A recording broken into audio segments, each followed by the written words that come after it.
Good evening, members of the committee, applicants, agents, staff, and members of the public. I will now call the Committee of Adjustment for July 21st, 2022 to order. As this meeting is also being held virtually, I will remind you that meeting is being recorded and streamed live via the County of Brant YouTube account.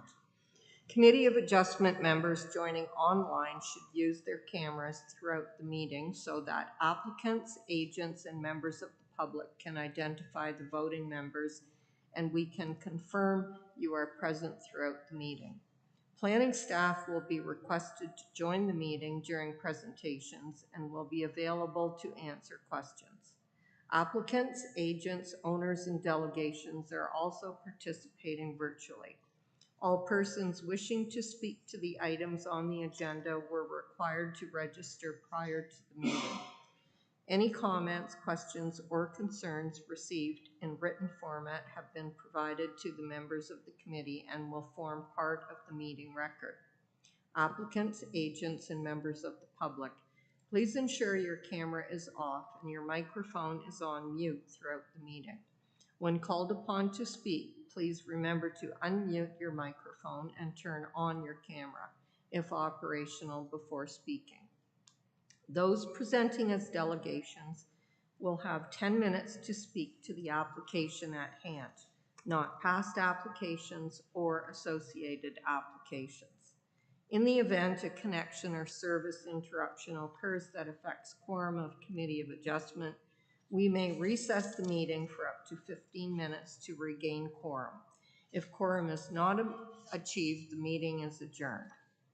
I'll now review the public meeting procedures. This meeting is held in accordance with the provision of the Planning Act. The purpose of this meeting is to discuss minor variance and consent applications and give anyone in attendance the opportunity to ask questions, provide comments related to an application. Notice of this meeting was provided by mail and signed posted by staff as required by the Planning Act. A copy of the meeting agenda, including the staff report, related materials, and comments received are available on the County of Brant website. Once the presentations, public hearing, and question period are complete for each item, if the committee deems it appropriate, they will make a decision. Each committee decision is final following the 20-day appeal period. Please note the sign-in sheet at the entrance of the building if you are attending in person and wish to be notified of any decision from this evening.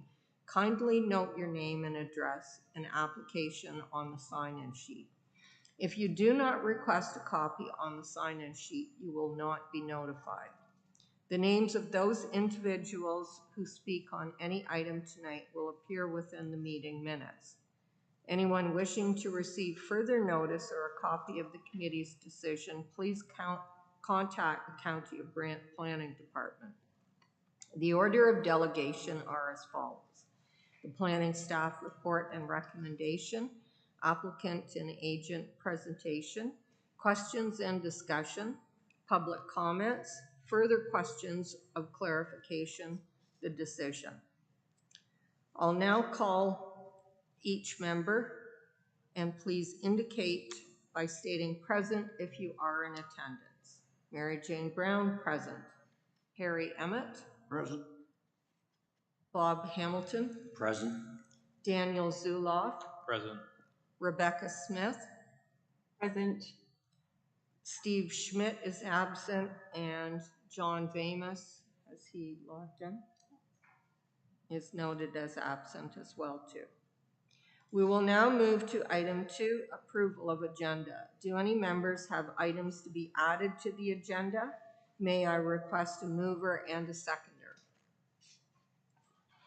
So, Mr. Emmett, Mr. Hamilton, second. Please provide the motion, Mr. Emmett. I move that we approve the agenda for this evening's meeting. Thank you. All in favor? State if you are in favor of the motion, starting with member Emmett. Yes. Hamilton. Yes. Zuloff. Yes. Smith? Yes. Brown, yes. The motion has carried. The agenda has been approved.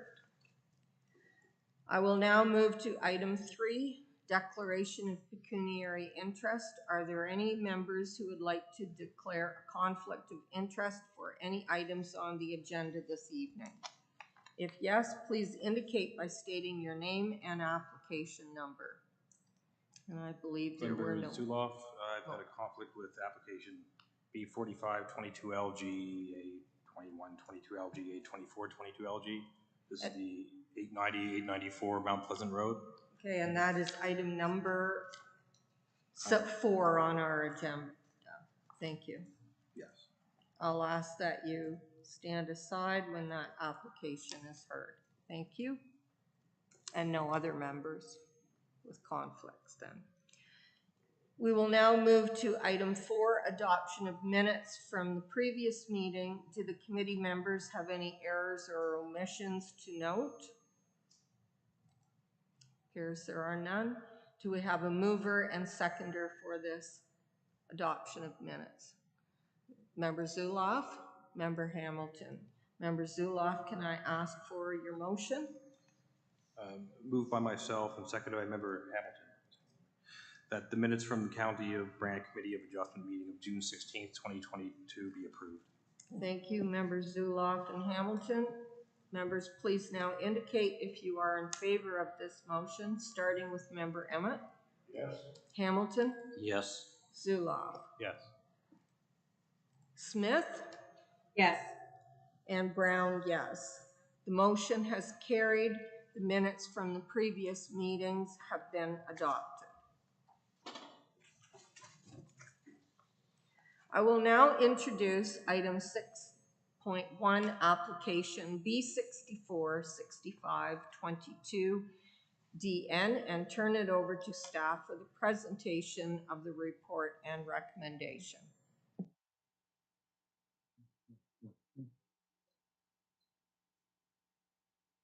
Good evening, committee members. I'm just going to share my screen. You just confirm that you can see that and hear me okay?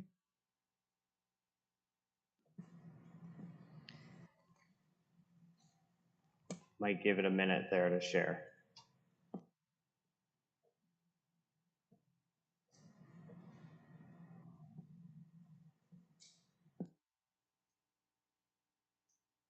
We see it now. Okay, and you can hear me okay? Yes. Perfect. Just organizing my screens here. Make that a little bigger for you. I want this.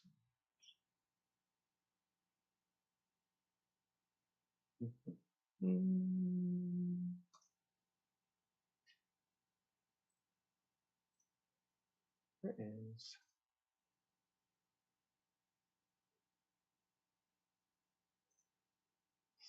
Okay, so this is a consent application for a property located at 42 Hammond Road. Consent applications B64 and B65 2022. And the applicant and their agent, I believe, are with us this evening virtually. And staff are recommending approval of this application subject to the conditions included in the staff report. So the subject lands, as identified in red, are located on the east side of Hammond Road with frontage along Hammond Road. There's also frontage along McBay Road. To the McBay Road is located to the west, or sorry, to the north of the site. The property has a frontage of approximately 170 meters along Hammond Road. As you can see, it's irregular in shape, and the total area of approximately 28 hectares. The subject lands have a rural residential designation along the frontage of Hammond Road, and the balance of the lands are designated in the official plan as agricultural and natural heritage in green. The zoning classifies or portion of the subject lands that we're dealing with tonight as rural residential, and the balance of the agricultural parcel as a site-specific zoning, which recognizes the remaining area left over as a result, or to be as a result of this severance application. And this current zoning has been updated fairly recently through finalizing the zoning bylaw application ZBA 4121, which was dealt with just a few months ago.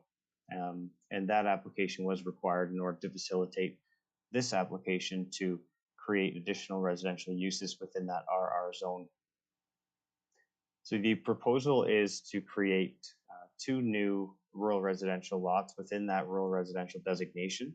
You can see that the applicants are proposing to sever the existing dwelling on a parcel identified as severed lot number 2 and create a smaller new parcel, vacant parcel, which is identified as severed lot number 1.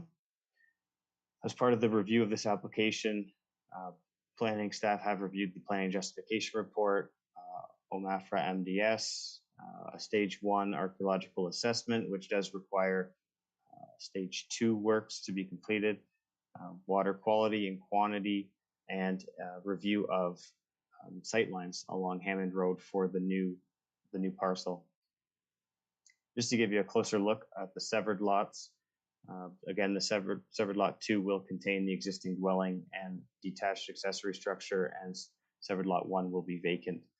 Both lots do meet or exceed the minimum requirements of our zoning bylaw. And again, the retained agricultural parcel does have zoning, site-specific zoning to recognize that 25 hectare to remain. Just some conditions that I will bring to the committee's attention. Our engineering division has identified the request for a daylight triangle at McBay and Barton Road. There's also a road widening required along Hammond, McBay Road, and Barton Road. I mentioned the stage 2 archaeological assessment, and there is a private driveway between severed lot 2 and the property to the south. This private driveway that does connect those two private properties, there's a condition that's been added to close or terminate or legalize that private driveway again. So wording included in that condition to allow the applicants to determine how they'd like to deal with that private access. So just some images that were included in your report. The property identified as severed lot 2 is located up on a hill at a higher elevation. So I'm not sure if the committee members were able to get up that long driveway to see, but this image is from the higher elevation looking down towards Hammond Road, towards the severed lot. And this is just another view of that existing dwelling and one of those accessory structures. No new development proposed on severed lot 2. And obviously the severed lot 1 will be developed with a single detached dwelling in the future once created. So comments received through the technical circulation have been included in the staff report for the applicant and committee's consideration. No comments were received from the public as part of the public circulation of this application. Review of this consent application proposing the creation of the new lot has had regard for section 5124 of the Planning Act and the criteria to be considered when reviewing consent applications. And therefore, it is my professional recommendation to the committee that this application be approved for the reasons outlined in the staff report. I'm happy to answer any questions. Thank you, Dan. I'll ask the committee, do you have any questions to staff? Member Hamilton, please go ahead. Through the chair to staff, just wanting to know, we know there's minimums for our residential lots. Is there a maximum? And if so, what is it? Through Madam Chair to Member Hamilton, there are no maximums identified as long as they are working within that rural residential designation that permits that new lot creation. If the rural residential designation is an interesting land use, establishing those estate lots. I think if we were to compare development in Paris, for example, within a primary settlement area on private services, we really try to permit or encourage development that makes efficient use of that land. So in this case, if they're proposing one single detached dwelling on a parcel that is a little bit larger out in the agricultural area or this rural residential area, limiting the number of dwellings around the agricultural area is not necessarily a bad thing. And certainly if these if the applicants were looking to create an additional lot, we would be back to staff to review and to this committee for approval. So short answer, no maximums. Thank you for that. It just seems that 6 acres tends to be a little large for a residential lot when you're severing it off. We've sat here many a time and reduced when it's agricultural land that is being cut out of. So that was the reasoning for my question there. I have a second question, but I'll turn it over to anybody else that wants one first. So. Any other members with questions or comments? Member Emmett? The retained land is 25 hectares, give or take a little bit. Now that's zoning will be agricultural, or will it be agricultural restricted with no future housing on it?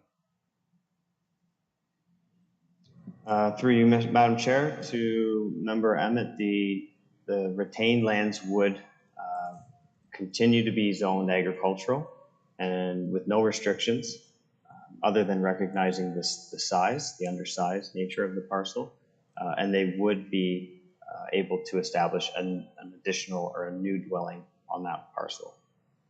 So it's a little bit different from a surplus dwelling severance, to draw a little bit of correlation between the two. Thank you. Maybe go a ahead. follow-up to that through the chair to staff. Then why are we severing off this one big lot if we're proposing to put another building lot?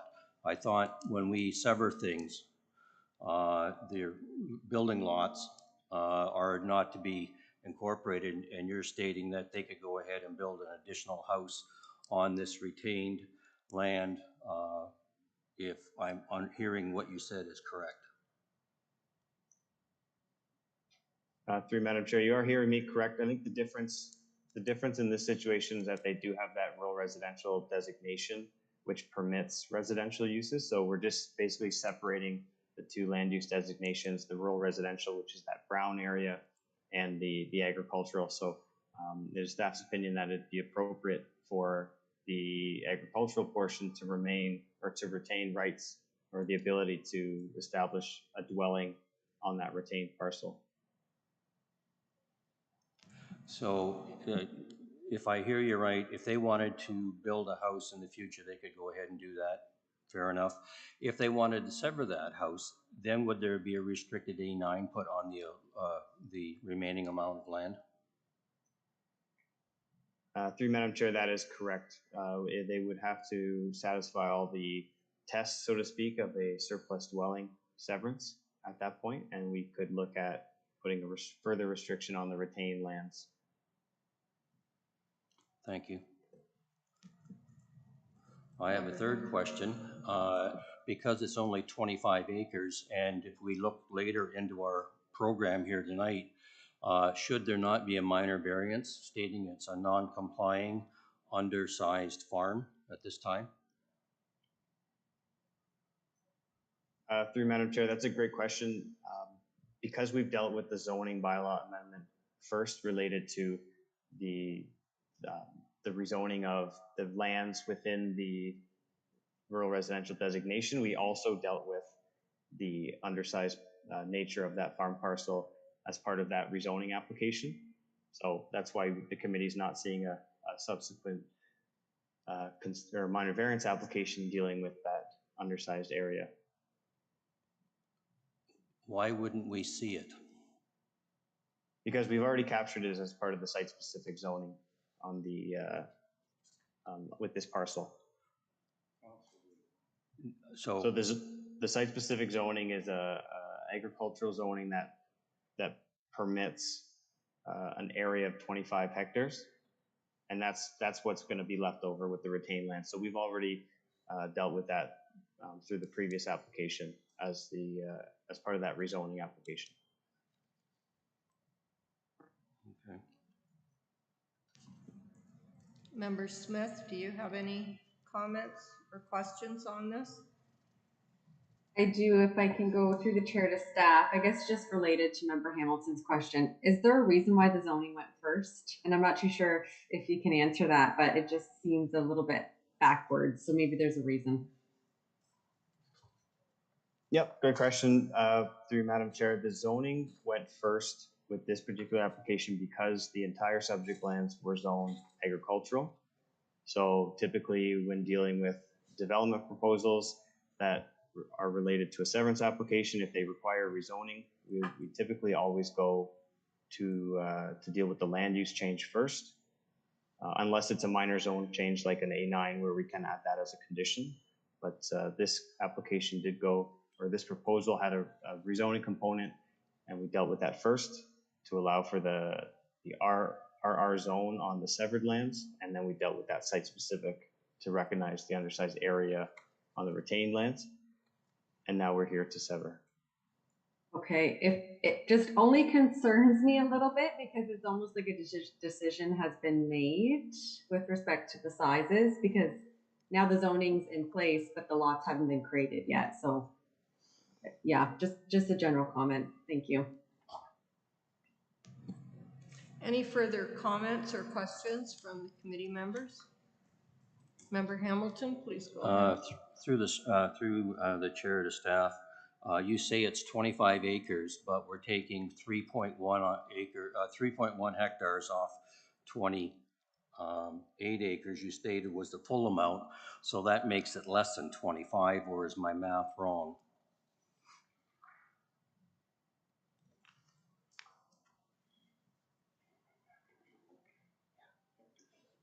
Sorry, just going through my presentation to see if my numbers are right. So the total area of the subject lands as I have it is 28 hectares, and the size of the retained lands or lands to be retained is identified as 25 hectares. So the severed lands would be contained within that. So severed lot 1 is 0.67 hectares. Severed lot 2 is 2.51 hectares, and the retained lands would be 25 hectares. I missed that. I missed that. The number of hectares on the first lot was what? 0.67. 2/3 of a hectare, and then the second lot? It's 2.51 hectares. So that's 3.1 hectares off of 28. Oh, just math. If it states that it's 25 acres, it has to be the minimum, then we've got to shrink that one lot. Or we need to have a survey stating exactly the size of everything, so we follow what has been put forward Yep. by the county.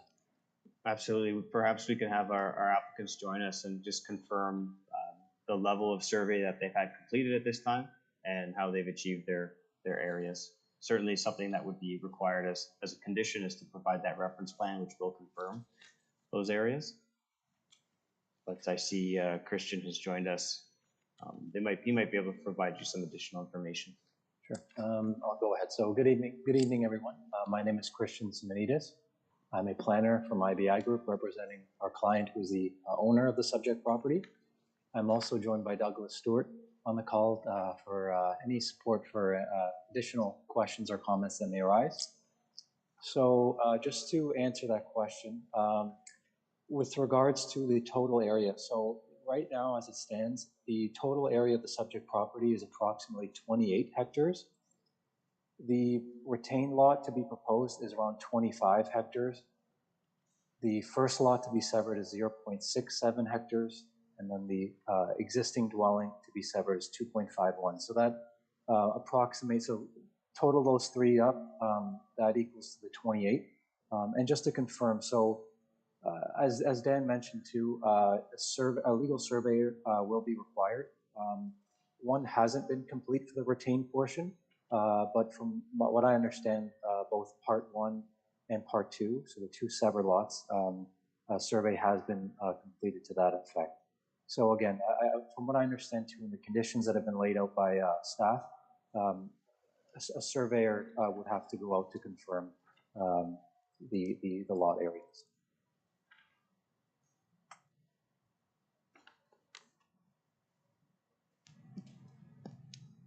Does that answer your question, Member Hamilton? As long as staff looks at the numbers when they're finished, if 25 is supposed to be what's left is left, or if they need to reduce one of those in order to do what is put down, and the survey will provide that information. We can, we're only looking at a quarter of an acre either way, but I'm just stating it's been put one way and we're just trying to figure it out, especially when we have a 6.2 acre lot, or whatever that works out to 2.5 hectares. It appears there is a condition for a legal survey on severed lands 2 and on severed lands 1. But what we're talking about is the retained, Mm-hmm. Right. which we should probably put in. Okay. Are there any other further comments to staff from the committee? I have a question, just going back over the history. So this property was zoned totally agriculture along Hammond Road prior to this rezoning.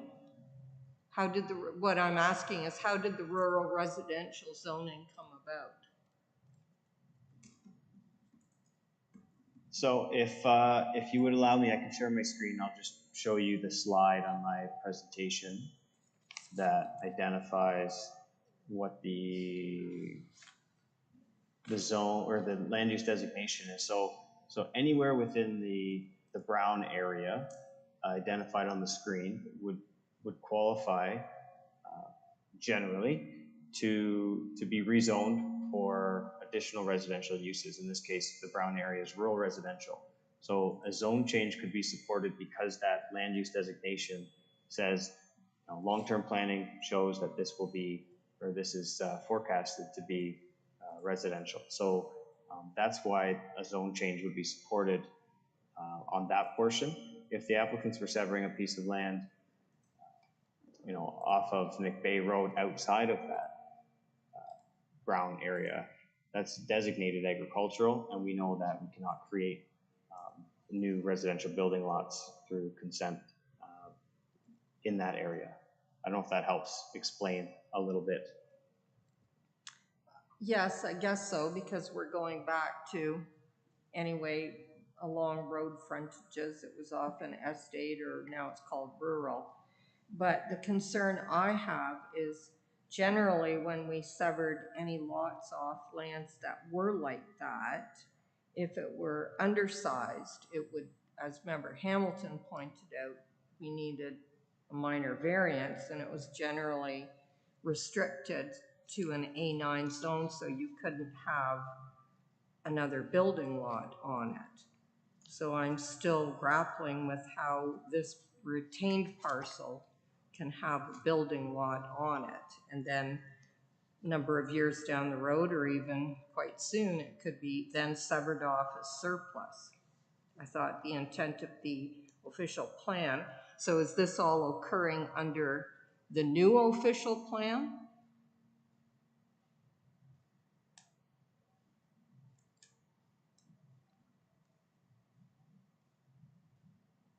Did we lose Dan?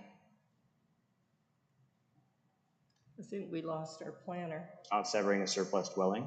Oh, sorry, we missed, all of us missed whatever you were saying. Sorry, I just noticed my my network kicked me off, so there's a bit of a lag. That would be the typical approach for when severing a surplus dwelling. With this application, they're not severing a surplus dwelling through, as the committee would be used to seeing it. They're actually creating new lots within an area designated for residential development. So that's the difference in this situation. We did have to identify or recognize that the undersized nature of the retained parcel, and we were able to wrap that into the same application that changed the zoning on the lands to be severed. I know it's a bit tricky to explain, especially when the committee is used to seeing minor variance applications, and they are, it certainly adds a little bit of more complicated steps to it, especially when you're just getting used to seeing minor variance applications for the undersized farm parcel. But we've kind of thrown a curveball at you on this one, because we did have an opportunity to deal with it through another application. Well, my final comment would be, it seems we're opening the path to what we're trying to prevent under the new official plan. So I'd ask then, if the committee has no more questions or comments, Member Hamilton to staff. Through the chair to staff, my question is, we don't have the retained lands identified with a 911 number. So if anybody was farming and an accident happened, we don't have a number either on Barton Road or McBay Road, because we no longer have anything on Hammond Road. Just wondering what the plan was for that. Through Madam Chair, I'll have to check the report to see if we had a condition in there that speaks to a civic address being issued for the retained lands. And I remember it's something that we have included in the past. But if we hadn't included it, then certainly we can add that a civic address or a 911 number be issued for the retained lands. Thank you.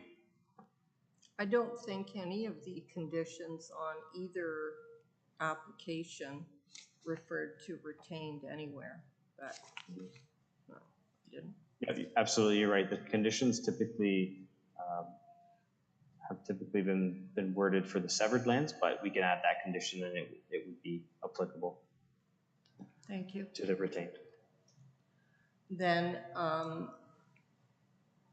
does the agent or the applicant wish to add anything to the staff report?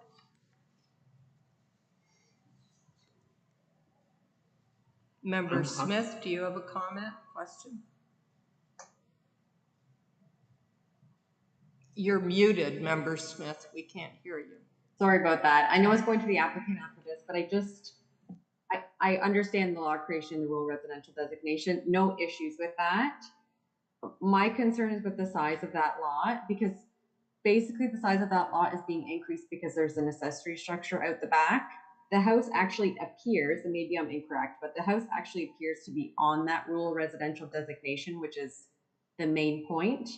So maybe if we can just give some clarification as to why the owner would like to keep that garage on the property. I understand personal reasons, but at the end of the day, we're in fact increasing the size of that rural residential designation. So if they came back and wanted to sever that lot again, technically there's more area to create more lots. So just maybe looking for that clarification. And another general comment, I'd like this to be 2 separate resolutions if we can for each lot. Thank you, Member Smith. Do you wish the applicant or their agent or staff to respond to that? Sorry, I can answer the question with regard to the accessory structure. So again, from what I understand, it is to maintain that accessory structure is with the existing dwelling, because as you can see, the driveway cuts through and around to the dwelling. Also, from what I understand too, it's due to grading of the subject property as it exists where the dwelling is right now. So From the images that you would have seen from Dan as well, it's more so just there are more so restrictions due to the grading, and that's why the proposed parcel fabric of the existing dwelling is that way. And I should also note too that given that that would be outside of the rural residential official plan designation, there wouldn't be an opportunity to sever that because it would be landlocked as well. If Dan could elaborate on that as well, because if you were to just sever that rear portion, there would be no access or no road to get to it if you were to put a new lot in the center.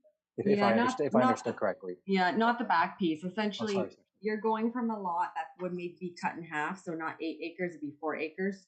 So you basically have more area. So if you were to create more lots off of Hammond Road, you have just more area to work with. So yeah, no, that's a good explanation of that accessory building. Thank you. Any And so further? just to add to and to clarify, from what I understand too is that there would be no alterations to that existing dwelling or that parcel, to the structures that are on there as well as the dwelling. It would just remain as it exists today.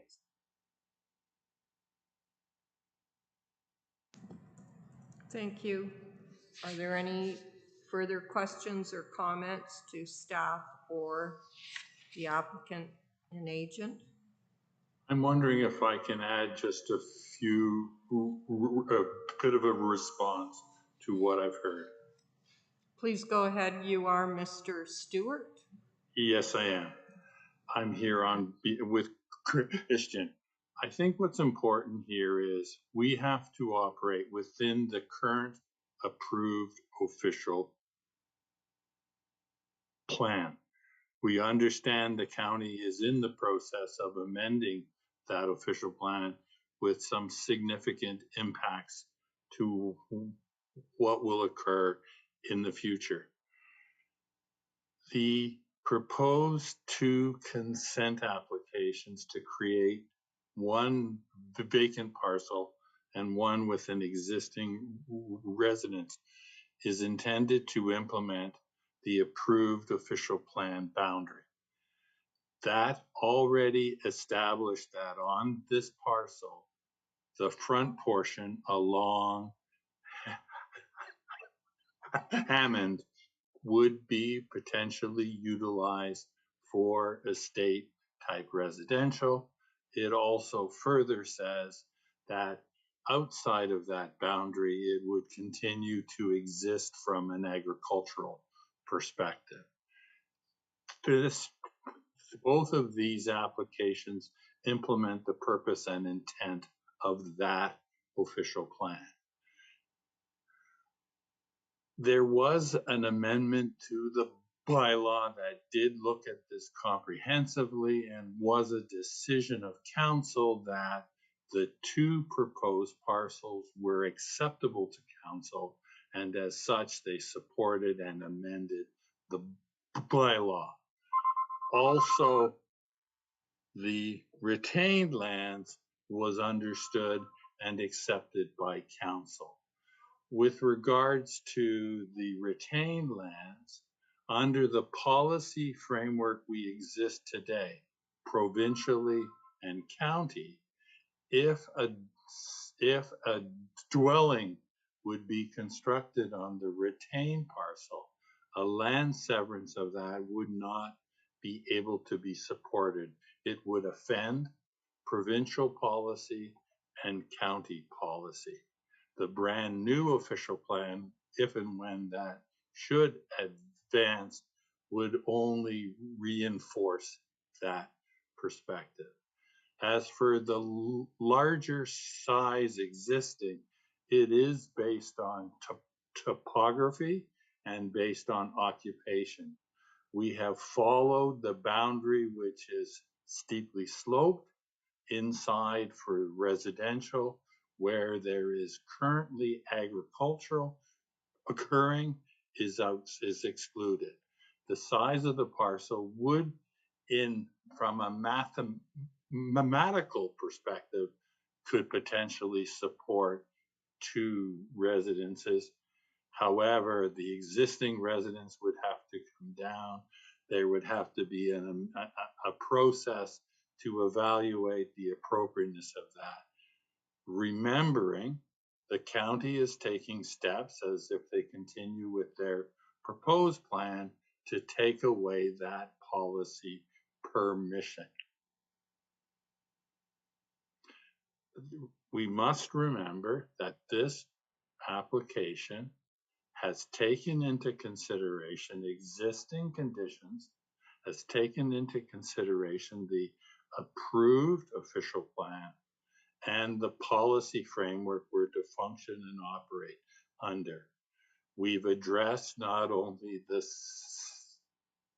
severed parcels, we've addressed the retained parcel. We ask that you support staff. We ask that you impose the conditions they are requesting, and we ask that you render that decision. Thank you. Thank you, Mr. Stewart. Does the committee have any final questions? Member Hamilton? Through the staff to the applicant or their agents, there's a number of conditions here put on both the first and the second lot.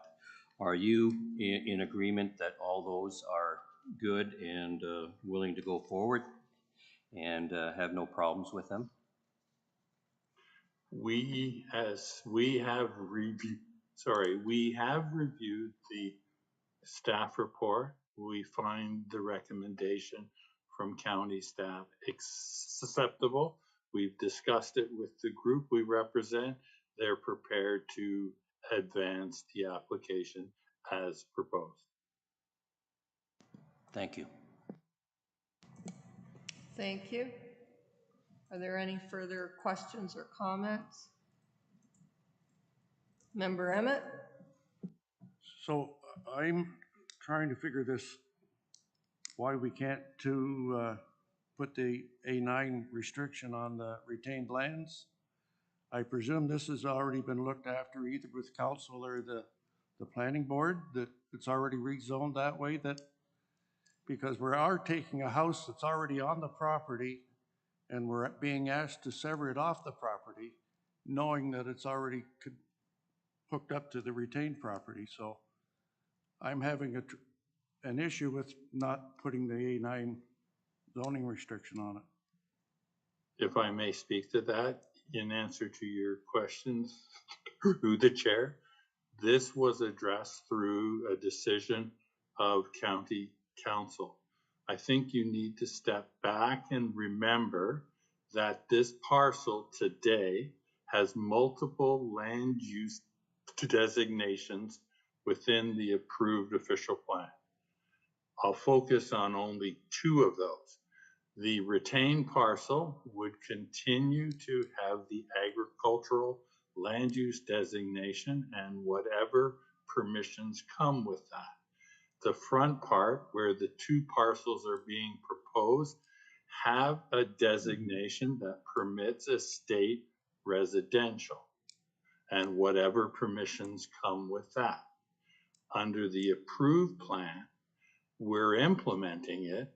Council has given it consideration and has supported the principle that should in the future a residential a residential house could be built on the retained lands and would continue to be utilized for agriculture.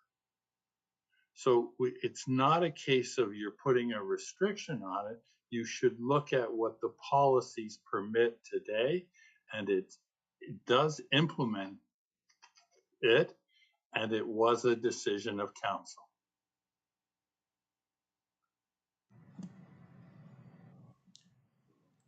Does staff agree with that comment?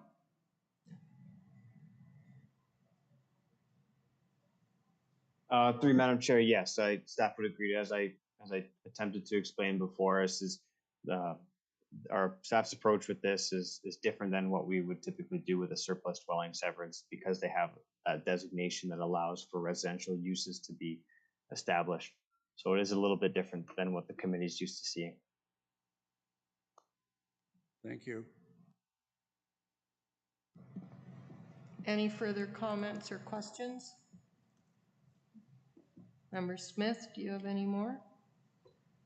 Maybe just one, if I can, just maybe make a summary of all the comments we've been having. So the A9 restriction is typically only applied when we're doing a surplus severance because portions of this property are located in a designation that permits rural lots. You don't have to follow that restriction. So hopefully that's just my final comment.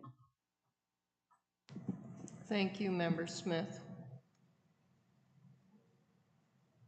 Then are there any further comments or questions?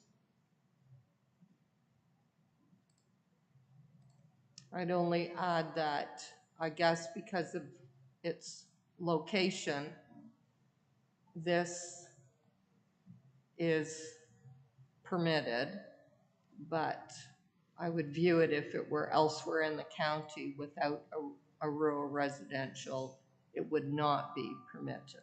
Is that true? Thank you for acknowledging it. And with that, I'll request a mover and a seconder, and I would request that, I believe one of the members indicated that there should be a motion on each application.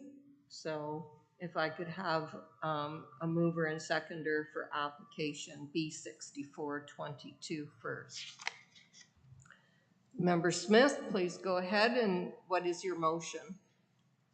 I will move to approve application B6465 as it is consistent with the provincial policy statement, conforms to the policies of the growth plan, and is in compliance with the official plan and applicable zoning provisions of the County of Brant zoning bylaw.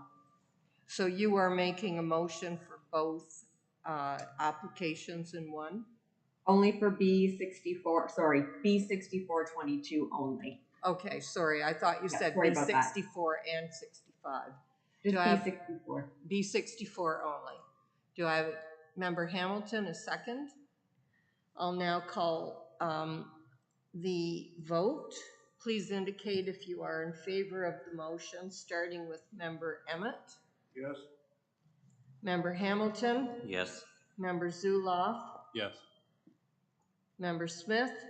Yes. And Member Brown, yes. The motion has carried. Application B6422DN has been approved. I'll now request a motion for application B6522DN. Member Hamilton, what would be your motion?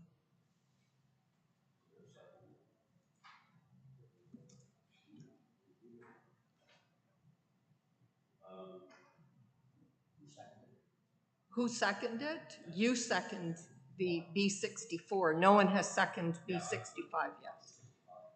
You're on B65, yes.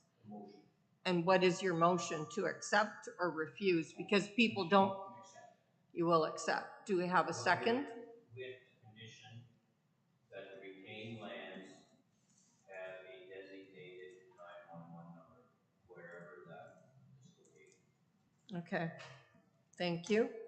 Do we have a seconder from the committee?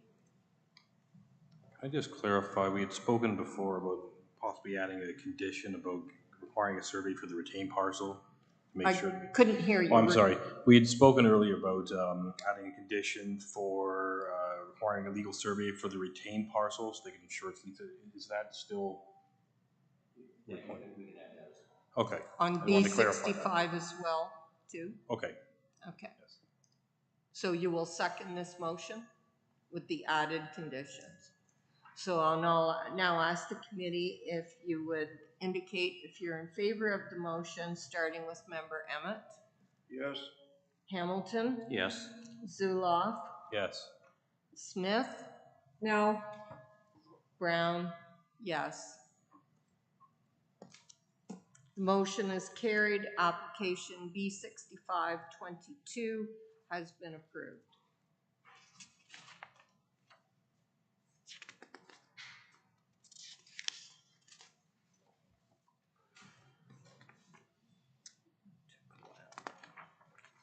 I will now introduce item 6.2, application SV422AA, and turn it over to staff for the presentation of the report and the recommendation.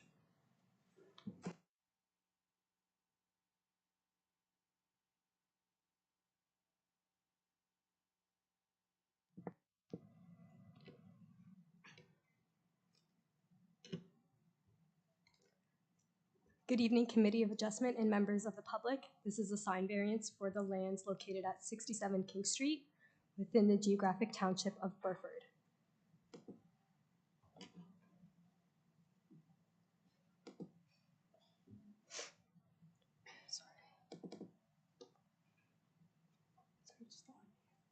Thanks. The subject lands are located on the southeast side of Maple Ave South and King Street intersection, having frontage along the south side of King Street. The sign variance is to permit LED signage, whereas the sign bylaw only stipulates for electronic messaging, which does not include LED signage.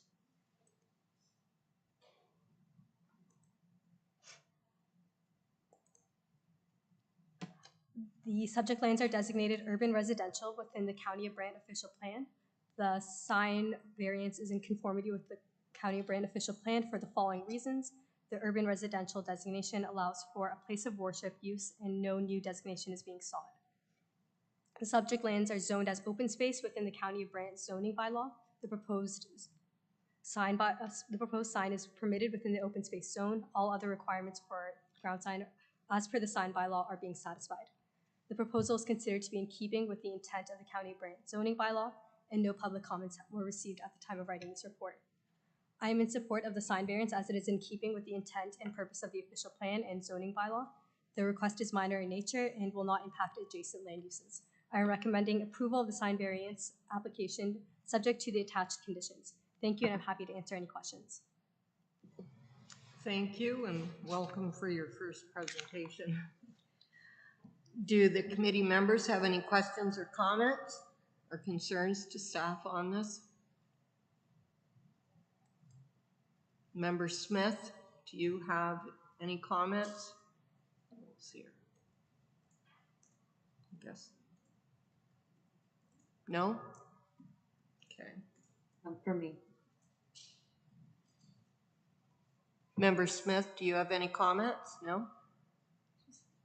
Nothing from me. Thank you. Okay, thanks. Is the agent or their, no? So, and there's no public delegations.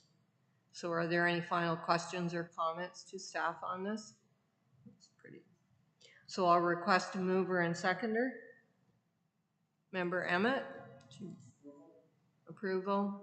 Is there a seconder? Member Zuloff? Could I please have your motion? Moved by myself and seconded member Zuloff that application SV4-22-AA be approved. Thank you. I'll now call the vote. Members, please indicate if you're in favor, starting with member Emmett. Yes. Hamilton. Yes. Zuloff. Yes. Member Smith.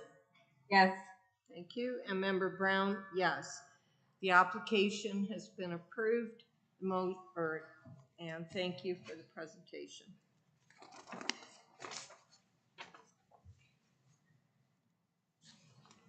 I'll now introduce item 6.3, application A822dm, and turn it over to staff for the presentation of the report and recommendation.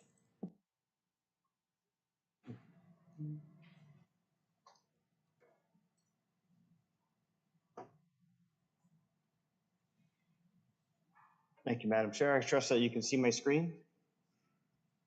Perfect. So this is a minor variance application for the property located at 1117 Colbert Street East in Cairnsville.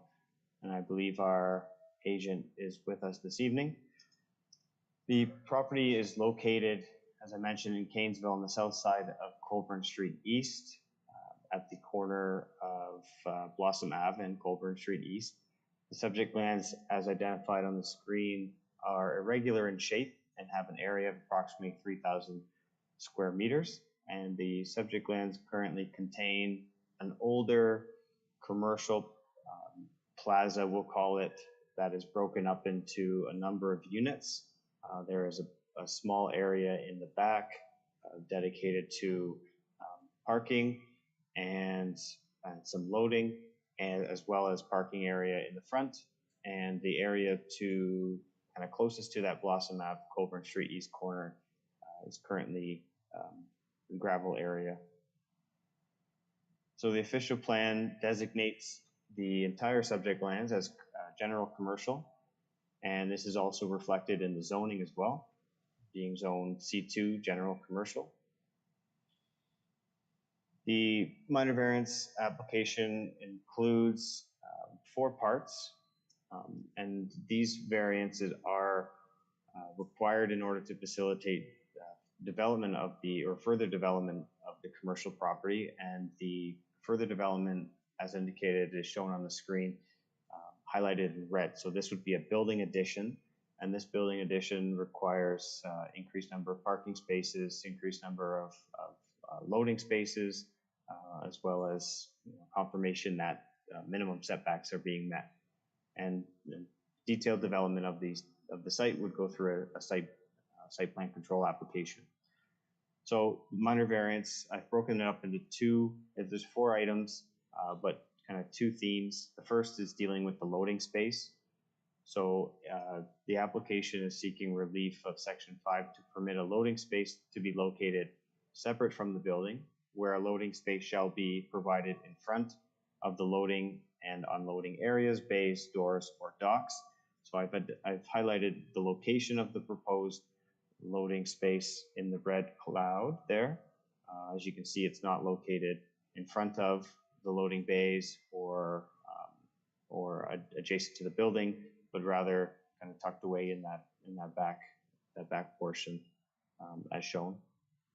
And I'll just mention that the loading space shown there does meet the minimum size requirements for a loading space, and that the applicants have demonstrated the ability to get a truck back into that loading space. The second component listed on your screen is that the loading space be located a minimum of 1 meter from the interior side yard, and the zoning bylaw requires that a minimum of 3 meters be required. So again, this is reflecting kind of that older Canesville commercial industrial area where the buildings are smaller, the parcels are irregular in shape and size, and the applicants have demonstrated again that loading space can be located closer to the side yard lot line than what the zoning requires. The third point is a reduction in the number of loading spaces. So with the increased building addition, they would require 2 loading spaces. They are proposing to provide 1 loading space. The second component to it, or second theme, is a reduction in the required street setback. So the applicants are proposing to provide a minimum street setback of 3 meters, and the zoning bylaw requires 6 meters. And part of the reason why the variance is required is anticipating the request of a future road widening and daylight triangle that are identified on the screen in green. So we are anticipating through preliminary discussions, we know that our engineering division is going to request this, and we would have this road widening conveyed through the site plan application. So we are looking to, as a result of taking that road widening, we would be creating a deficiency. So we are looking to recognize what that deficiency would be. So the applicants are proposing that reduced 3 meter exterior side yard or street setback. So with that being said, just write my conclusion. So the review of this minor variance application has had regard for the 4 tests as set out in section 45(1) of the Planning Act and the comments received as part of the technical circulation. I'll note that no public comments received were received as part of the circulation of this application. And for the reasons outlined in the staff report, it is my professional recommendation to the committee that the application be approved. Happy to answer any questions. Thank you. Thank you, Dan. Do committee members have any questions or comments on this application? Member Hamilton? Through the chair to staff, Dan, I think you made a slight, on page 65, the third page, you're talking about lot line adjustment for the growth plan. I think it should be minor variance. It's just I believe a typo or a patch on there, because there's no lot line adjustment in this minor variance. Yep, through Madam Chair. To Member Hamilton, always appreciate the detailed review of the staff report. You're welcome. That was left in there by an error. Not a problem, as long as it gets changed. Thank you. Any other comments or questions? Member Smith? No comments, thank you. Thank you. I just have a question. Do you know the type of business that will be going in here? Through Madam Chair, perhaps our agent for the applicant who's been working with the property owner could provide a little bit more detail as both what is there and any anticipated attendance of those units. Thank you. I'll ask, are there any comments or questions further to staff? Then could we have the applicant or their agent? Do you have any comments, or they're not present? Oh.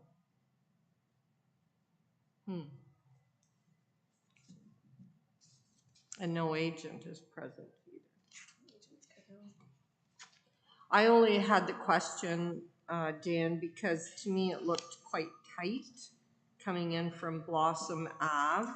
So it's not, and when I went and looked at it, I was a little confused as to where the loading area was, but then your presentation clarified that. So the brown area in your presentation you did, that would be the second last page of the report. That is all the addition onto the existing building. So the entrance really to access the loading area is only that circled red area you showed.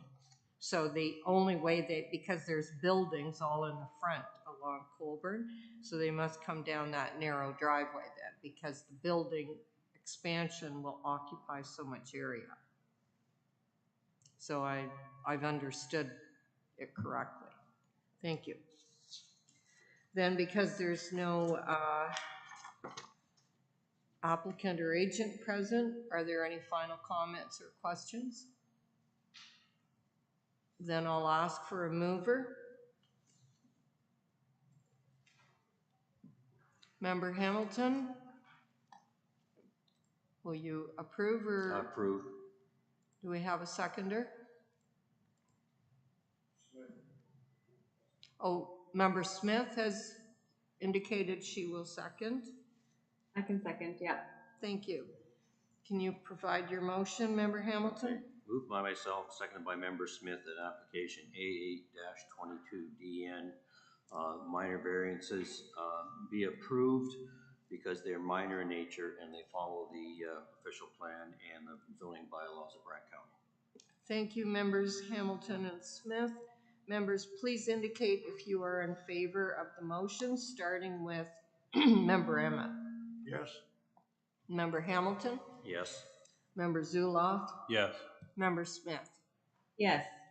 And Brown, yes. The motion has carried. The application A822dn has been approved. I will now introduce item 6.4 on the agenda, application B45 and A21, 22, and A24, 22.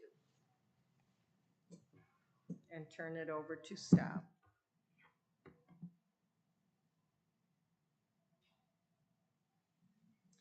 Good evening, Committee of Adjustment and members of the public. This is a consent and minor variance applications for the lands located at 890 and 894 Mount Pleasant Road within the geographic township of Oakland.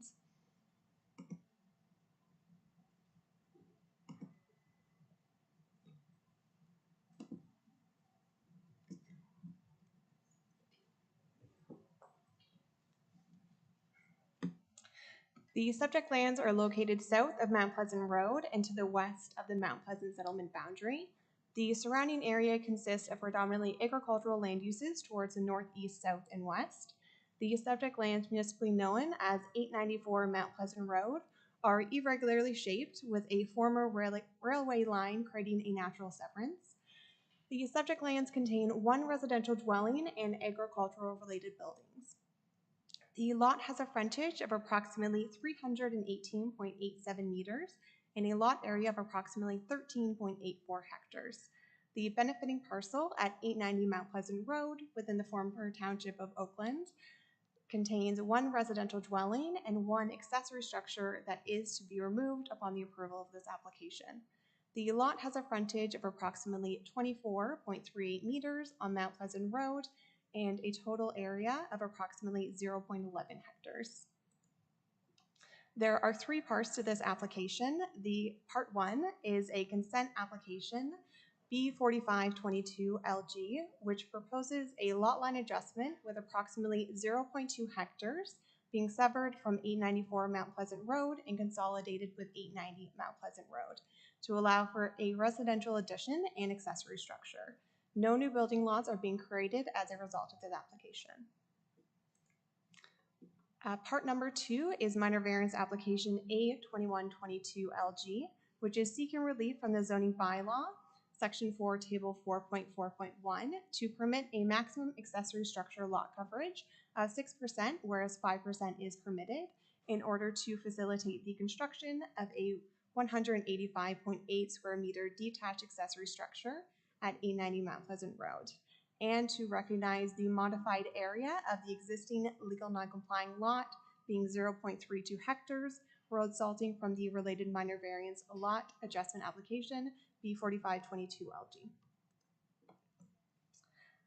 And part three is minor variance application A2422LG, which proposes to recognize the reduced area of the existing legal non-conforming lot being 13.64 hectares, resulting from the related minor lot line adjustment application B4522LG. This application conforms to the County of Brant official plan for the following reasons. The subject lands at 894 Mount Pleasant Road have an official plan designation of agriculture and contain natural heritage areas in the form of woodland vegetation features towards the southeast of the parcel. The application will not impact the natural heritage features. The benefiting parcel at 890 Mount Pleasant Road has an official plan designation of agriculture. The 0.2 hectares that are proposed to be severed from 894 Mount Pleasant Road and conveyed to 890 Mount Pleasant Road are designated as agriculture as well. The lot line adjustment is technical and will allow for the addition of the residential dwelling and construction of the accessory structure. And the land being transferred to a non-farm use, only the minimum amount of land being conveyed is being. The application maintains the intent of the County of Brant zoning bylaw as the conveyance of approximately 0.2 hectares from 894 Mount Pleasant Road. It will further reduce the size of the farm parcel. However, the further reduction is considered appropriate as lands are being conveyed to specifically allow for the residential addition and construction of the accessory structure. The proposed minor variance request for an increase in the maximum lot coverage area will allow for this construction of the accessory structure, and 890 Mount Pleasant Road meets the requirements for an existing lot of record. There were no public comments that were received as part of the public circulation. I'm recommending approval of the consent application B4522LG as the application is technical, minor in nature, and compatible with surrounding land uses. The application is in conformity with the policies of the growth plan for the Greater Golden Horseshoe and consistent with the policies of the provincial policy statement. The application is in conformity with the general intent of the policies of the official plan and zoning bylaw. And I'm recommending approval for both minor variance applications A2122LG and A2422LG. As review for the minor variance applications have had regard for the 4 tests as set out in section 45.1 of the Planning Act and comments received as part of the technical circulation. The relief requested is considered minor in nature and is a desirable for the appropriate development and use of the subject lands. The proposed variance is in keeping with the general intent of the official plan and zoning bylaw, and the proposed variance meets the 4 tests of the Planning Act. Thank you, and I'm happy to answer any questions. Thank you, Lauren, for the presentation. I'll ask committee members, do you have any comments or questions on this? Member Emmett? Just one to staff. I don't know if you know or should, maybe I should wait till the applicants make their presentations. The use of the accessory building. So I believe the use of the accessory building will be for vehicle storage. I know the applicants are here as well, so they may be able to provide additional information. Okay. Member Smith, do you have any comments or questions? I just have one comment through the chair to staff. I'm wondering if we can include a condition on A2122 to ensure that that variance only applies if the consent is approved. And I don't know if the intent is to get at that with condition 3, but it doesn't quite get there. So if we could just include some specific wording, that'd be great. Through the chair to Member Smith, we can absolutely include that condition. Thank you. Any further comments or questions? I have a comment on the conditions for A2422.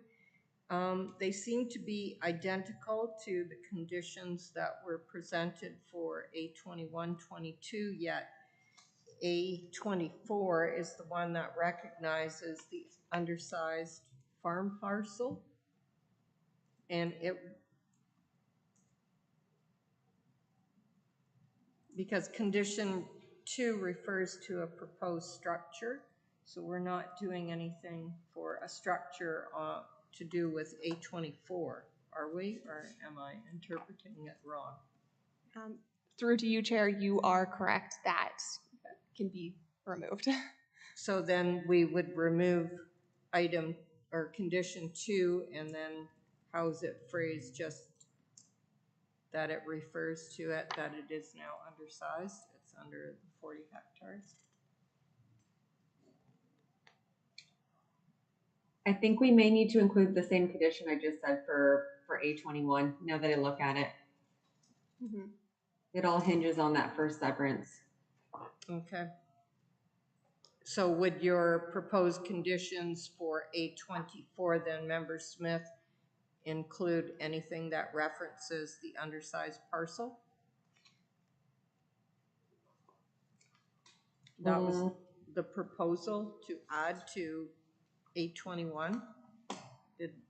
I think the condition that really just needs to be added to both of those is that the B4522 severance, which is the consolidation to make that lot larger, needs to take place before these variances. Like the variances only apply if that B45 severance is complete, because otherwise these are null. They don't mean anything. Right.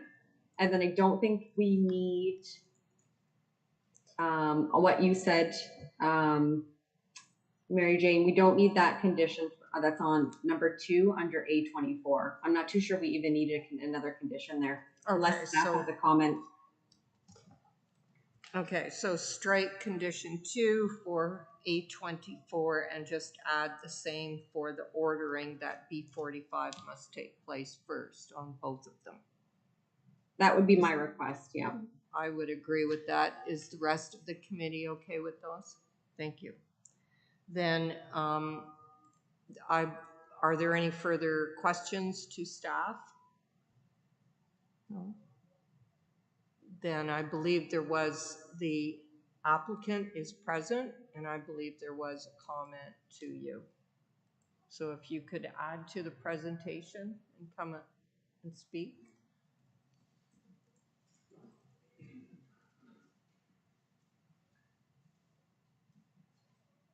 And can we have your name? Joel Kutstow. Please go ahead. The answer to your question, that the accessory structure would just be for vehicle storage, as there isn't a garage on the property.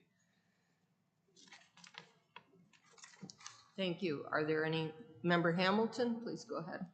Through the chair to the applicant, I noticed a number of old kilns there. Are they within that area that's going to be added, or are they outside on the current farm? They're outside of the 890. They still belong to 894. Okay, I just noticed that one. Or is that right behind the house, right beside the house? Was that a garage then? On the picture, when you look at it, there's a garage back there, and I seen the kill. So very back page. That's all I was looking at. Yeah, no, there's just 3 old kilns there that. Well, that's what I'm saying. Are they to be removed? Is what my question is. I assume they will be. Probably in the future, yeah, up to the farmer, I guess. But yes. Yeah. Okay. No, they're not within your area then. No. So that's fine. Thank you. Any final questions or comments from committee members? Member Smith, we can't see you right now. Do you have any comments or questions? Nothing further. Thank you. Thank you. Then I would ask the committee if you're prepared to make a motion, and would we require 3 separate motions on this, or can we do it if the conditions are specific to the ordering? How would you proceed? Member Emmett, do you wish to make a motion? I'll move approval for the B45 if we need to do that one first before we do the A24 and A21. So we could do one motion for the other 2. Do we have, so you're moving to approve. Do we have a seconder? Member Smith, yes? Can I have your motion, please? Moved by myself and second by Member Smith that application B45-22-LG be approved. Thank you. Members, please indicate if you are in favor of the motion, starting with Member Emmett. Yes. Hamilton. Yes.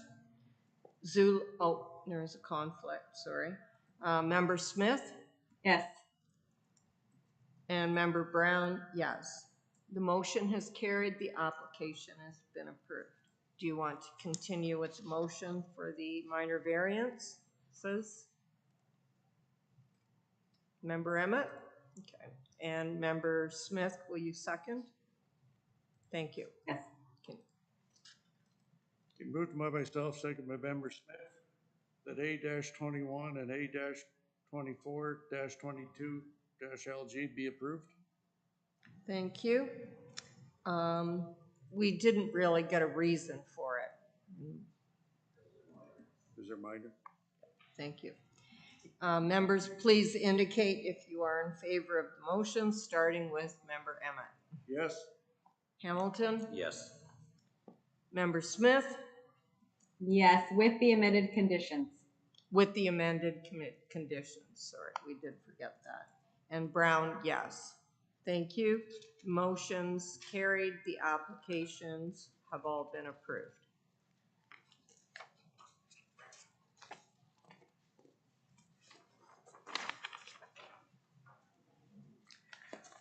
I will now introduce item 6.5 for applications B60 and A23 and A2722 LG, and turn it over to staff for the presentation of the report and recommendation.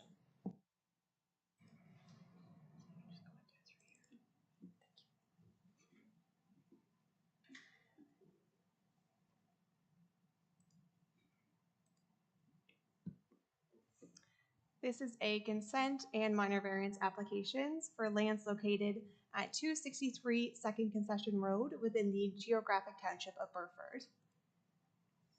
The subject lands are located on the north side of 3rd Concession Road and on the south side of 2nd Concession Road and to the west of the Middle Town Line Road.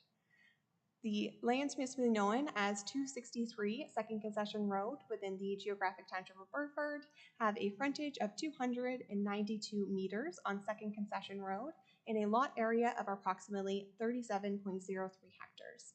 The parcel is irregularly shaped and the subject lands contain one residential dwelling and agricultural related buildings.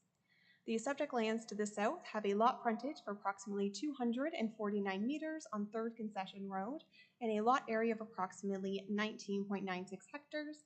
The parcel is rectangular in shape and no structures currently exist on this parcel. The surrounding area consists of predominantly agricultural land uses to the north, east, and west, with employment land uses towards the south. The proposal consists of 3 parts. Part 1 is a consent application B6022LG seeking to reestablish the parcels municipally known as 263 Second Concession Road, as it has inadvertently merged on title in 1972 by virtue of common ownership with the abutting parcel to the south. The application is technical as it proposes to sever 2 formerly separate parcels and reestablish the existing lot lines. No development is proposed as part of this consent application. Part 2 is a minor variance application A2322LG to recognize that as a result of application B6022LG, once the severed parcel at 263 Second Concession Road reverts back to the original lot lines, this will result in an undersized agricultural parcel and non-conforming lot area of 37.03 hectares, whereas a minimum of 40 hectares is required. Part 3 is a minor variance application A2722LG, which seeks to recognize that as a result of application B6022LG, once the retained vacant parcel reverts back to the original lot lines, the result will be an undersized agricultural parcel and non-conforming lot area of 19.96 hectares, whereas a minimum of 40 hectares is required. The application conforms to the County of Brant official plan, as the severed lands at 263 Second Concession Road are designated as agriculture and contain natural heritage designated lands in the form of woodland vegetation features towards the southwest of the parcel. The application is seeking to reestablish the 2 formerly separate parcels and will not impact the natural heritage features. The retained lands to the south are designated as employment land use and site-specific policy area 16. The subject lands also contain natural heritage areas. The applicant is proposing to maintain 1 residential dwelling on the severed parcel to the north. No development is proposed as part of the application, and the agricultural designation contemplates for the residential use and associated accessory structures.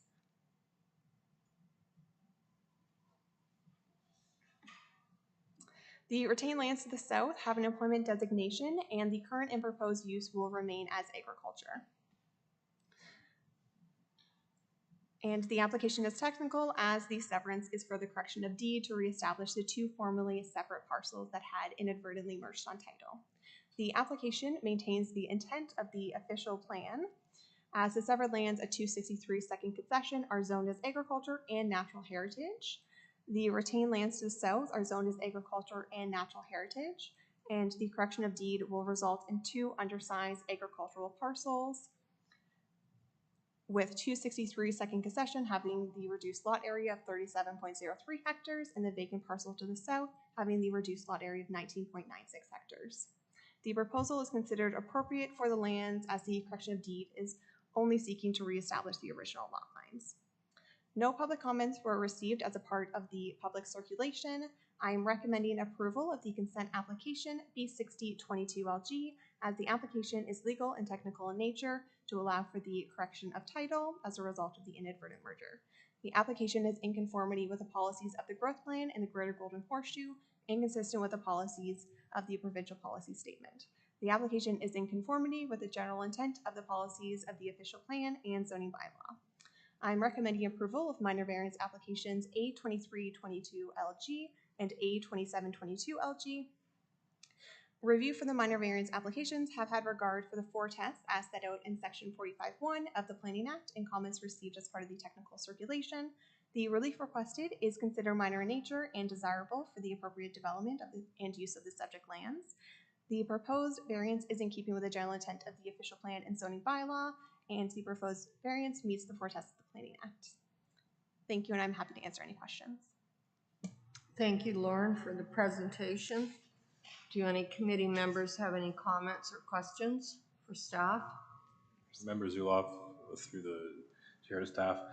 I'm just wondering, do the severed retained parcels, are they still contained in separate pins? Yeah. Parcels? Okay.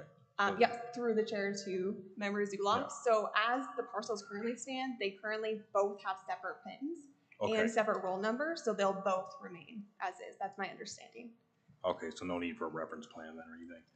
And then, just out of curiosity, how did this merger happen? I know previously in the past, if you were to have abutting lands under the same ownership, then they could inadvertently merge. Oh, no, I know But, that. oh, what do you mean? Sorry. But I mean, did like a lawyer just not look at the abutting parcels when they did a transfer, or were they joint owners of one and then the person died? Or? That is actually how it ended up happening. Yeah. Yeah, it's someone had passed away, and so it reverted into the ownership, and that's how they merged. And Well, it when happens. did the death occur? Because the changes to the Planning Act that occurred, I think it was January, those wouldn't merge anymore in that case. But it depends when the death occurred, though. Was it last year? Or like, so this was actually in 1972. 72? Yes. So it was. Okay.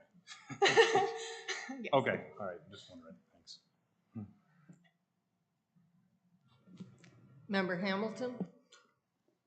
Thank you. Through the chair to staff, just wanting to confirm, when you look at the one piece that's, excuse me, almost appears to be landlocked. There is a connection in from 263 to that one that's running east-west there. There is a access to that farm without going through the other retained lands. Through the chair to Member Hamilton. So there is a connection. It's very small and it's difficult to notice in our mapping, but there is actually something that connects the two parcels. There is a together. driveway that allows it to get in or whatever. Okay, thank you. Any other questions? Member Smith? Yes? Just a question through the chair to staff. I always find it difficult when you have lots that merged in the 70s. It just doesn't seem like that's the best ones to go based off of. But with that parcel, the 50-acre parcel being on employment designated land, are there policies in the official plan that actually contemplate severances for employment designated lands? Or is it simply just looking at it in terms of a technical severance? Through the chair to Member Smith. So we are specifically looking at this as more of a technical severance as it's looking to reconvert the lands. I don't believe our official plan speaks to like the employment severances. We have the specific agricultural consent requirements. Okay. I can look that up. I think it's maybe just a little bit, okay, that's fine. On my end, it's probably just important to note that the 50 acres, it has an employment designation on it, which it makes it clear that it's a severance obviously could go through. So, okay, thank you. Any further comments or questions? Member Emmett, did you have one? Yeah. I'll defer till after the applicant speaks. Okay, thank you. So there are no more questions for staff. I would ask if the applicant or their agent is present and if they can add to the report. Yes, good evening. My name is Courtney Boyd. I'm from Watchers Holden in Brantford. I'm the agent for the applicant. The applicant echoes planning staff's comments and recommendations. I am available to answer questions, but I do want to address some of the questions that have been raised by the members. So although planning staff addressed them, I can provide some greater context about the facts. So through the chair to Member Smith, you were asking about the official plan with severances for employment lands. The official plan, and my understanding of planning staff can confirm, is that there is no restriction on severances for employment lands.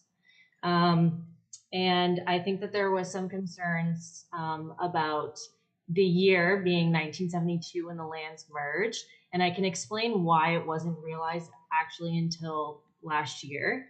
And the reason being is that the retained land is a secondly parcel under an original deed where the other lands are across the road on the third concession.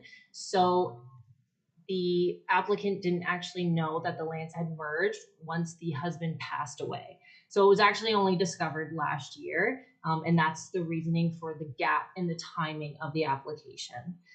And for the landlocked parcel that Member Hamilton did mention, there is a small gap, and the reason that the applicant's proposing to sever off the larger parcel is due to those boundaries you'll see near in the natural heritage portion of the lands, because that will allow a reference plan to also define greater the boundaries. So it would be beneficial as well for the registry if we did sever off the larger lot rather than the smaller lot. And as planning staff said, these are the original boundaries. There's not a proposed change. There's no proposed development. The lands will essentially remain as is and revert back to what the applicant's understanding was previously prior to merging. If there's any additional questions, including the context or the history of the lands, I'm happy to answer as well.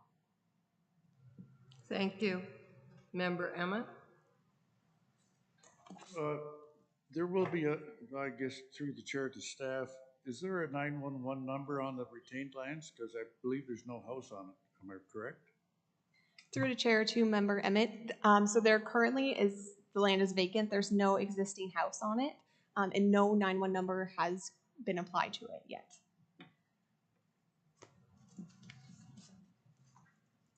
Further then, could we, is there an A9 zoning attached to the retained lands then, since there's no house? Looks like there's been a house severed off it at one time.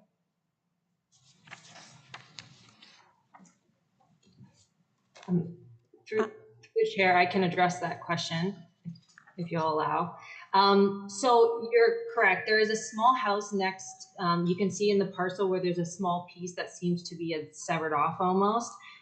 That's actually where the applicant's son lives, and that's his house.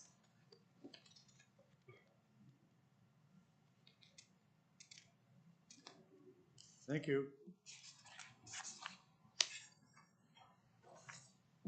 Any further comments or questions? Member Smith?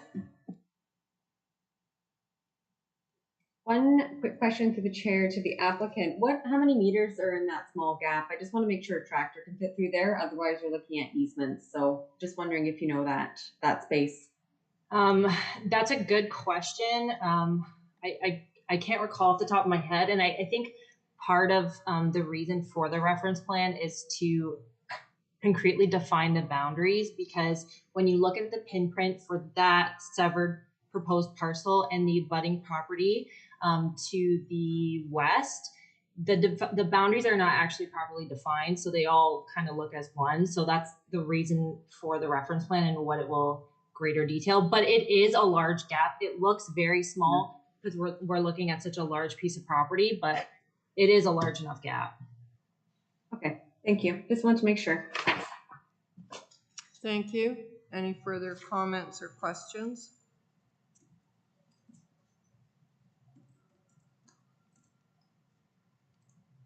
For either staff or the agent? I believe there are none.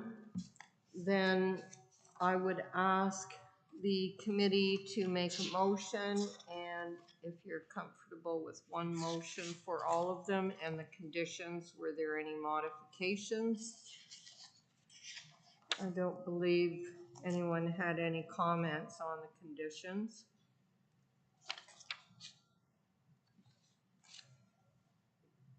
So I'll ask for a motion. Member Zuloff, to approve all. Do we have a second? Member Hamilton, can I have your motion, please? Okay. I'll move to approve application B6022LG, A2322LG, A2722LG, because it's legal and technical in nature and conforms with the official planning and zoning bylaw. Thank you. I will now call the vote. So members, please indicate if you are in favor of the motion, starting with Member Emmett. Yes. Hamilton. Yes. Zuloff. Yes. Member Smith. Yes. And Member Brown, yes. The motion has carried for the severance and the minor variances. The application has been approved. Thank you.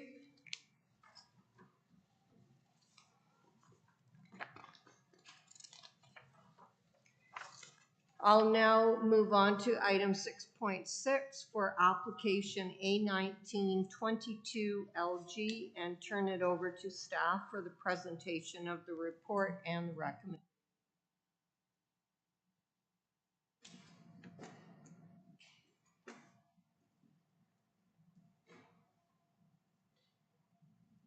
This is a minor variance application for lands located at 9 Tolhurst Avenue within the geographic township of South Dumfries. The subject lands are located south of Beverly Street East and west of Tolhurst Avenue. The subject lands are rectangular in shape and have an approximate frontage of 35.97 meters on Tolhurst Ave in an area of approximately 882.71 square meters. The subject lands contain one existing dwelling and one accessory structure. The surrounding area consists of predominantly low-density single detached dwellings. The minor variance application is requesting relief from Section 4, Table 4.44.1 of the zoning bylaw to permit an encroachment of 1.83 meters, whereas a maximum of 1.5 meters is permitted.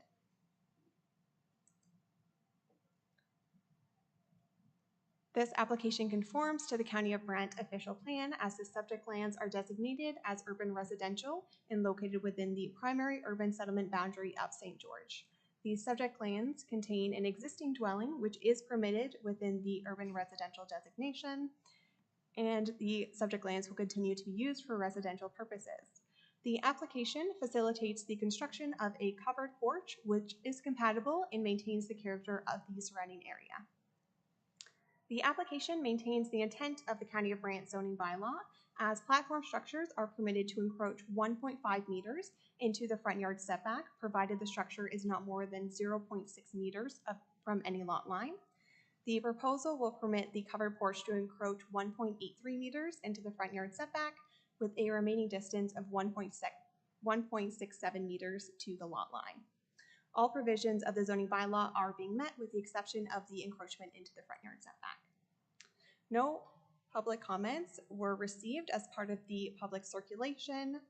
Review of this minor variance application has had regard for the 4 tests as set out in Section 45(1) of the Planning Act and comments received as part of the technical circulation.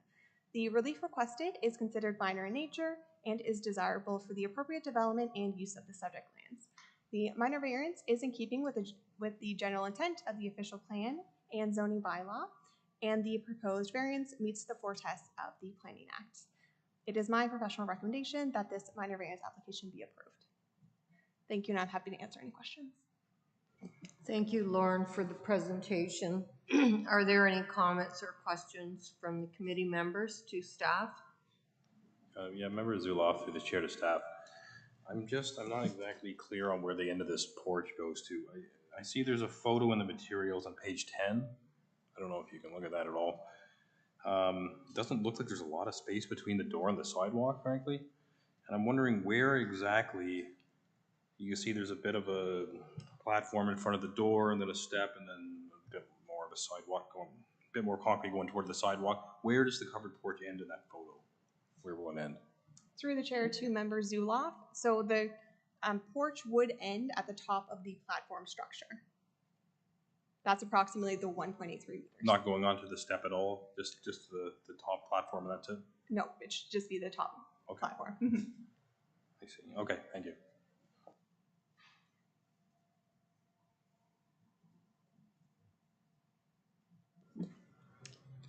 Member Hamilton? Through the chair to staff, this is an older building in an older part of town. Is there any heritage or restrictions on how they build or what they can build as far as the porch goes? Through the chair to Member Hamilton. So the property is within the built-in cultural heritage area. We have circulated the application to the Heritage Committee and we hadn't received any comments back. As well, the house itself is not designated heritage. Thank you. Any further comments or questions? Member Smith? Just one question through the chair to staff. I just want to make sure, are the steps okay and they're included in the encroachment? Or is there a special provision or a separate provision for those? Just a comment.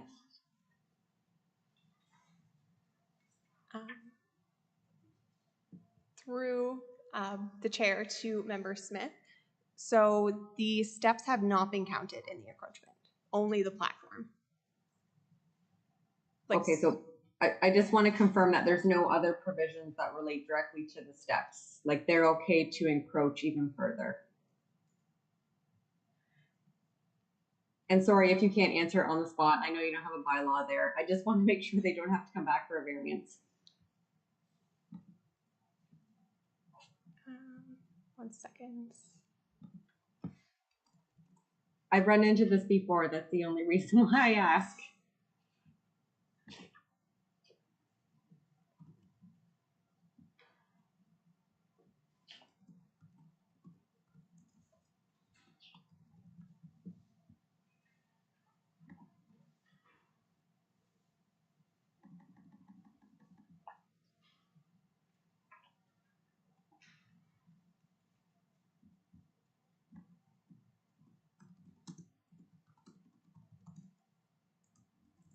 And I think too, the eaves, are they also considered in that encroachment? It might just be a case of increasing that encroachment just a little bit to accommodate give them a little bit of flexibility. I don't know if that's a possibility or not. I would worry that they'd have to come back.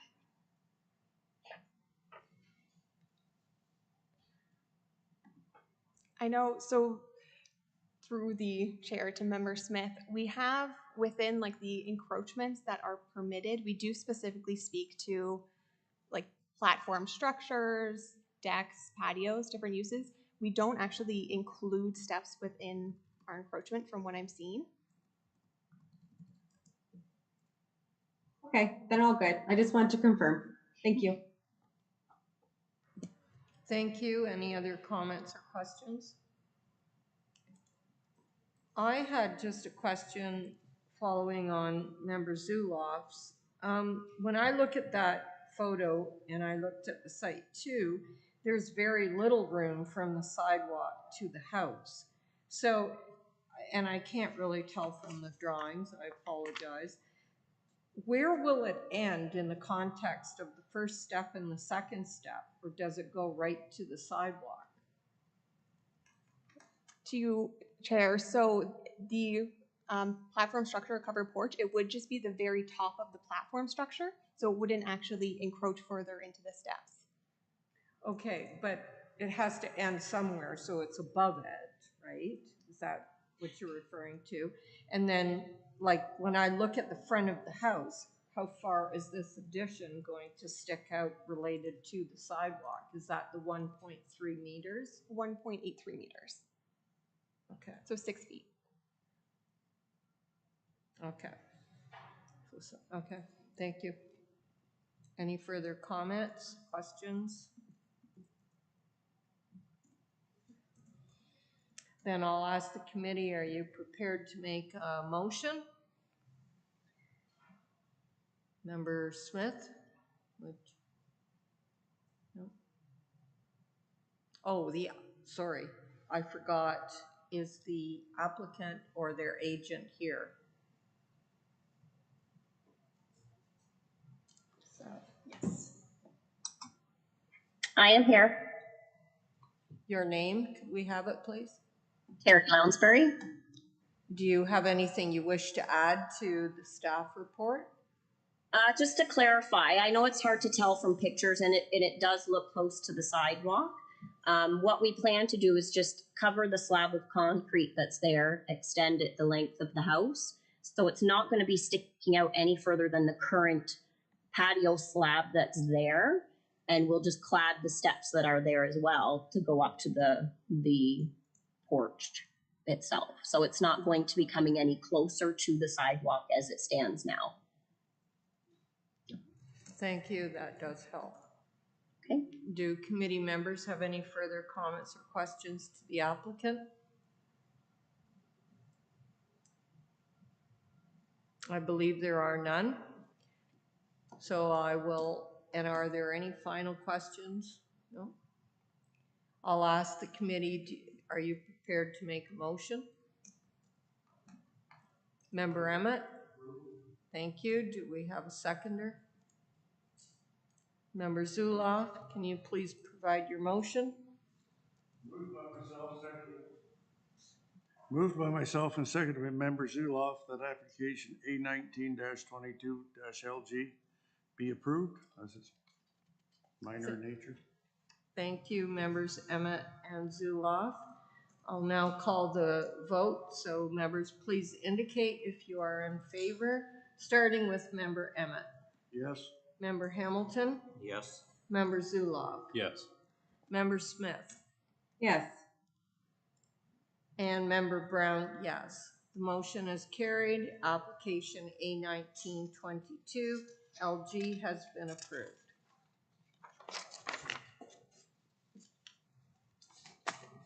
I'll now move on to item 7 on our agenda. There is a recess for the month of August. The next meeting is expected to be September 15th, 2022, and we will again be a hybrid meeting starting at 6 o'clock, and I will not be present. Thank you. I'll now move to item 8. May I please get a motion to adjourn the meeting? Member Hamilton? Member Zuloff? Could I have your motion, please?